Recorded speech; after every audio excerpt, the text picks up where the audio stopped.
ಆಚಿ ಮಸಾಲ. ಎಂತ ಅಡಿಗೆಯ ರುಚಿಯಾಗೋ ರಹಸ್ಯವು 20 ರೂಪಾಯಿ. 15 ದಿವಸ ಬಿಡಿ ಅಂತ ಆದೇಶ ಆಯಿತು. ಇದು ನಡೆದಿರ್ತಕ್ಕಂಥ ರೀತಿ. ಇಲ್ಲಿ ಪ್ರಶ್ನೆ, ನಮ್ಮ ರಾಜ್ಯ ಸರ್ಕಾರ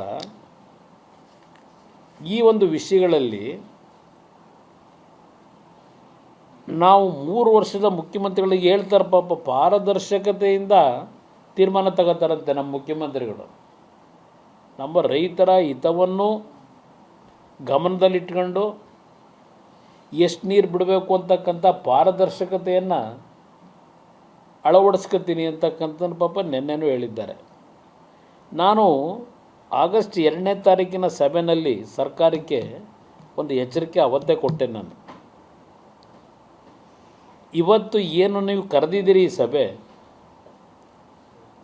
ಜುಲೈ 28ನೇ ತಾರೀಕು ಯಾವೊಂದು ವಾಟರ್ ಅಥಾರಿಟಿಯವ್ರು ನೀರು ಬಿಡಲಿಕ್ಕೆ ಹೇಳಿದ್ರು, ಅದರ ಹಿನ್ನೆಲೆಯಲ್ಲಿ ನಮ್ಮ ಸಭೆಯನ್ನು ಕರೆದಿದ್ದೀರಿ.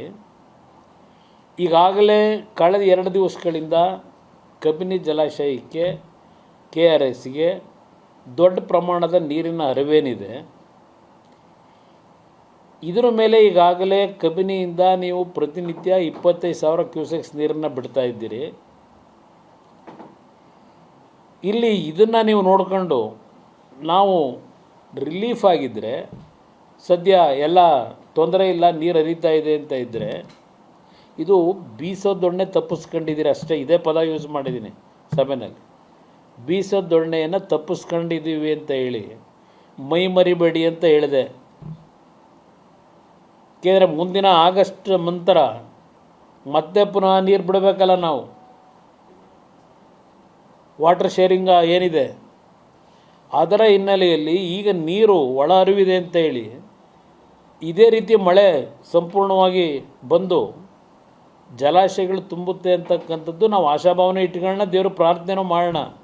ಆದರೆ ಏನಾದರೂ ಪರಿಸ್ಥಿತಿಗಳು ಹದಗೆಟ್ಟರೆ, ನೀರಿನ ಮಳೆಯ ಒಂದು ಕೊರತೆ ಬಂದು ಮತ್ತೆ ಮುಂದಿನ ತಿಂಗಳಿಂದ ಸಮಸ್ಯೆಗಳು ಶುರು ಆಗುತ್ತೆ ಆಗಸ್ಟ್ ಎಂಡ್ನಲ್ಲಿ. ಇದಕ್ಕೆ ಯಾವ ಕ್ರಮ ತೆಗೆದುಕೋಬೇಕು ಅನ್ನೋದ್ರ ಬಗ್ಗೆ ಮುಂಜಾಗ್ರತೆ ಕ್ರಮ ತಗೊಳ್ಳಿ ಅನ್ನೋದನ್ನು ಸಭೆಯಲ್ಲಿ ಹೇಳಿದೆ. ಇವತ್ತು ಆ ಪರಿಸ್ಥಿತಿ ಬಂದು ನಿಂತಿದ್ದೇವೆ. ಈಗ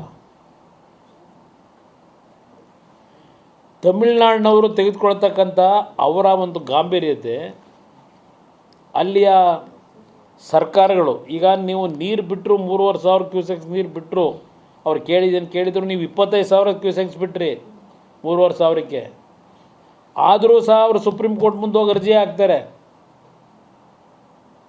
ಡೈರೆಕ್ಷನ್ ಕೊಡಿ ಅಂತ ಹೇಳಿ. ನೀವು ಎಷ್ಟರ ಮಟ್ಟಿಗೆ ಸ್ಪೀಡ್ ಇದ್ದೀರಿ? ಬರಲಿ, ಅದು ಆಮೇಲೆ ನೋಡೋಣ ಅನ್ನೋ ರೀತಿಯಲ್ಲಿ ನಿಮ್ಮಲ್ಲಿ ಒಂದು ರೀತಿ ಉಡಾಫೆ ಇದೆ. ಇಲ್ಲಿ ನಾನು ಮುಖ್ಯಮಂತ್ರಿಗಳಿಗೆ ಕೇಳ್ತೀನಿ, ಈ ಜುಲೈ 15ರಿಂದ ಆಗಸ್ಟ್ 10ನೇ ತಾರೀಕು ಅಂದರೆ ಒಂದು 25 ದಿನದಲ್ಲಿ ಎಷ್ಟು ಬಾರಿ ನೀವು ಡೆಲ್ಲಿಗೆ ಬಂದ್ರಿ? ಬಹುಶಃ ನಿಮ್ಮ ಹತ್ರ ನನಗಿಂತ ಜಾಸ್ತಿ ಮಾಹಿತಿ ಇರ್ಬೋದು ಎಷ್ಟು ಬಾರಿ ಬಂದವರು ಇಲ್ಲಿ ನಮ್ಮ ಡೆಲ್ಲಿ ಸ್ನೇಹಿತರುಗಳಿಗೆ. ಜುಲೈ 15ಕ್ಕೆ ಒಂದು ಬಾರಿ ಡೆಲ್ಲಿಗೆ ಬಂದರು, ಜುಲೈ 21ಕ್ಕೆ ಡೆಲ್ಲಿಗೆ ಬಂದರು, ಜುಲೈ 27ಕ್ಕೆ ಡೆಲ್ಲಿಗೆ ಬಂದರು, ಆಗಸ್ಟ್ 9ಕ್ಕೆ ಡೆಲ್ಲಿಗೆ ಬಂದರು. ನೀವು ಬಂದು ಮಾಡಿದ ಕೆಲಸ ಏನು? ಏನಾದರೂ ಕಾವೇರಿಯ ನೀರಿನ ಹಂಚಿಕೆ ಏನು ಮಾಡಬೇಕಾಗಿದೆ ಈಗ ಈ ವರ್ಷದ ಮಳೆ ಕೊರತೆಯಲ್ಲಿ? ಇದಕ್ಕೆ ಏನೇನು ಕ್ರಮ ತೆಗೆದುಕೋಬೇಕಾಗ್ತದೆ ಅಂತೇಳಿ ಏನಾದರೂ ಒಂದು ದಿನ ನಿಮ್ಮ ವಕೀಲರುಗಳ ಜೊತೆ ಚರ್ಚೆ ಮಾಡಿದಾರ? ಇಲ್ಲಿ ಬಂದು ನೀವು ಬಂದು ಅವ್ರು ಯಾರು ಕೇರಳದ ಲೀಡರ್ ವೇಣುಗೋಪಾಲು, ಕರ್ನಾಟಕಕ್ಕೂ ಆ ವೇಣುಗೋಪಾಲ್ಗೂ ಸಂಬಂಧ ಯಾಕೆ ಇಟ್ಕೊಂಡಿದ್ದೀರಿ ಗೊತ್ತಿಲ್ಲ ನನಗೆ. ಇಲ್ಲೆಲ್ಲೋ ಸುರ್ಜೇವಾಲು, ಅದೆಂತ ಸುರ್ಜೇವಾಲು, ರಣದೀಪ್ ಸಿಂಗ್ ಸುರ್ಜೇವಾಲು, ನೀವು ಅವ್ರ ಮನೆ ಕಾಂಪೌಂಡ್ ಕಾಯಕ್ಕಿಲ್ಲಿ ಬರ್ತೀರಿ, ಇಲ್ಲಿ ಅವ್ರ ಮನೆ ಗೇಟ್ ತಟ್ಟಕ್ಕೆ ಬರ್ತೀರಿ, ಇಲ್ಲಿ ಬಾಗಿಲು ತಟ್ಟಕ್ಕೆ. ಇನ್ನೊಂದು ಕಡೆ ನಮ್ಮ ರಾಜ್ಯದವರೇ ಮಲ್ಲಿಕಾರ್ಜುನ್ ಖರ್ಗೆ ಅವರು ರಾಷ್ಟ್ರೀಯ ಅಧ್ಯಕ್ಷರು,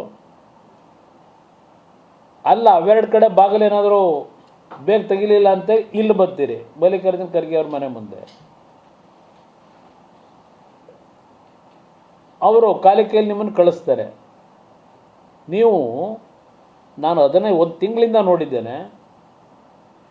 ನಿಮಗೆ ರಾಜ್ಯದ ಜನತೆಯ ಹಿತಾಸಕ್ತಿಗಿಂತ ಹೆಚ್ಚಾಗಿ ನಿಮ್ಮ ಕುರ್ಚಿ ಉಳಿಸ್ಕೊಳ್ಳಿಕ್ಕೆ, ನಿಮ್ಮ ಮಂತ್ರಿಮಂಡಲ ರಚನೆ, ಅಲ್ಲಿಂದ ಕ್ಯಾಬಿನೆಟ್ನ ಪೋರ್ಟ್ಫೋಲಿಯೋಗಳು ಮಂತ್ರಿಗಳಿಗೆ ಈಗ ಬಂತು ಆಗ ಬಂತು, ಈಗ ಬಂತು ಆಗ ಬಂತು, ದಿನ 1-2 ದಿವಸದಿಂದ ನೋಡ್ತಾನೆ ಇದ್ದೀವಿ. ಇದಕ್ಕೆ ಇವರು ಮನೆ ಬಾಗಿಲು ತಟ್ಟಕ್ಕೆ ಬರ್ತೀರಿ. ಇಲ್ಲಿ ನಿಮ್ಮ ಪರಿಸ್ಥಿತಿ ಎಲ್ಲಿಟ್ಕೊಂಡಿದ್ದೀರಿ?